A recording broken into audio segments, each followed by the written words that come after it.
Eskiden 2,5 liraydı, 4 lira olmuş. Mesela 10 lira, 15 liraya gidiyordu. Şimdi de artık bilmiyorum birden niye böyle zam. Zaten yeni zam yapılmıştı. Bir daha zam yapıldı. Anlamadım zaten.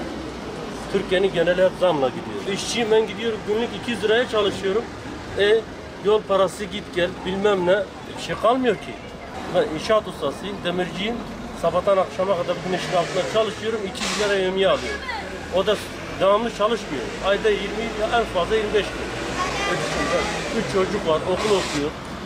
Liseye giden var. Onun kartını doldur, kendi kartını, eşinin. Nasıl, neye yeteceğimizi biz de bilmiyoruz. Ya zaten 1,5'tu, 2,5 yaptılar daha yeni. Şimdi 4 lira oldu. Yani bu üst üste ne zamı anlamadım.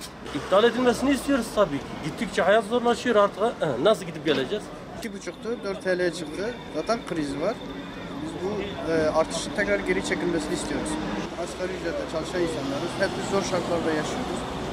Ve otobüs fiyatlarının yükselmesini istemiyoruz açıkçası. Belediyeden rica ediyoruz. Fiyatların tekrar eski durumuna getirilmesini istiyoruz. Yakıtın yüksek olduğu zamanlarda zaten zam yapılmıştı. Şimdi yakıt biraz düşük. Hani yakıttan dolayı eğer bu zam yapılmışsa, şimdi yakıt biraz düşmesine rağmen yüksek oranda bir zam yapıldı. 1,5 lirayken 4'e yükseldi. Belediyedeki fiyatları, bir binişlik fiyatlar. Şimdi 20 lira yükledim. 20 lirayla kaç defa yüklenir? Şu an için 4 defa bineceğim, 5'e yetmiyor. Eskiden ise daha fazla biniş yapılıyor. Gerek yok ki zaten yakıt düşmesine rağmen niye bu yükseliş yapıldı onu anlamıyorum. Zamın geri çekilmesini istiyoruz.